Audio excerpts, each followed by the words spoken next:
The Australian reported that more than a third of the state's Labor MPs, this is in Victoria, more than a third of the state's Labor MPs don't live in their electorates.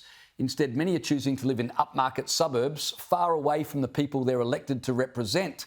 According to The Australian, 20 of Labor's 56 lower house MPs and 5 of their 15 upper house MPs live outside their electorates. Nicolle, how can these MPs represent voters when they don't even live in the community or even close to the people they're elected to represent? Well, they can't. And this is classic Chardonnay socialism. We are on the side of the workers. We're for the workers. We're for the battlers. We just don't want to live next door to them. We certainly don't want to shop with them. We'll turn up to our electorate office, I don't know, once a week? Maybe they turn up every day. But they're not living there with their families. They're not in those communities every single day. I think it's appalling. I think it is really important that MPs live in their electorate.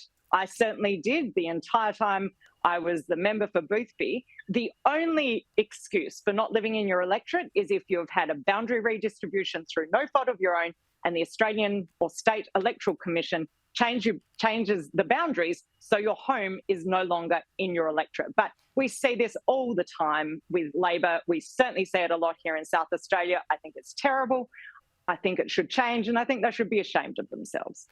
Garth, compared to Labor, the Victorian Liberals, they only had 4 of their 27 lower house MPs and 2 of their 11 upper house MPs living outside their electorates.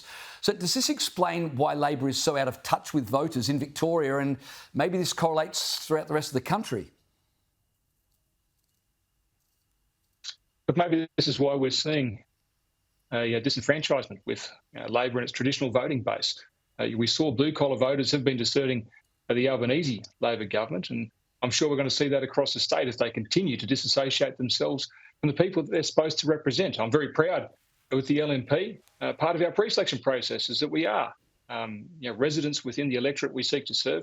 I think that sends a strong message to the electorate that we're here to listen, to be a part of the community we want to represent, and to take those voices to Parliament. If Labor continues to be a top-down, union-driven organisation, it's going to continue to lose that crucial support that it once had back when it was old Labor representing working people.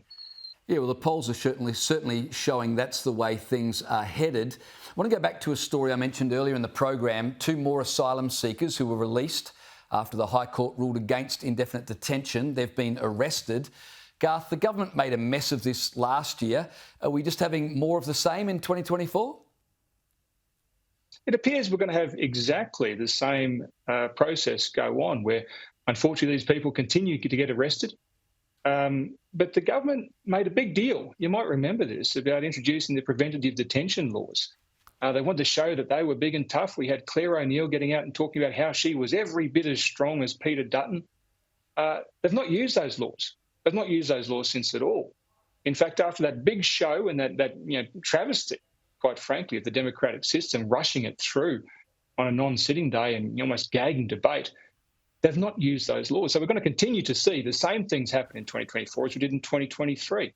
Sadly, more and more of these people are likely to be arrested should they commit these crimes.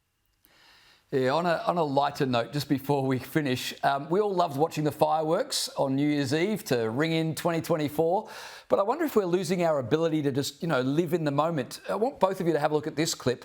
This is from New Year's Eve in Paris. Have a look.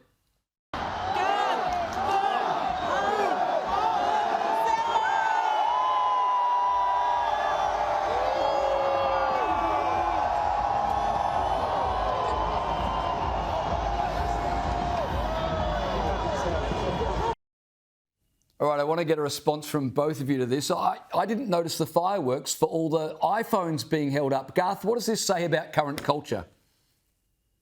Oh, I don't think it says too many good things. I mean, but I point out, I'd say that staring into a camera myself right now, so they can be terribly useful. They've become all-encompassing parts of our life. But it's nice to be able to stop every now and then and smell the roses. Nicolle, are we living the ability to just enjoy the moment and be present?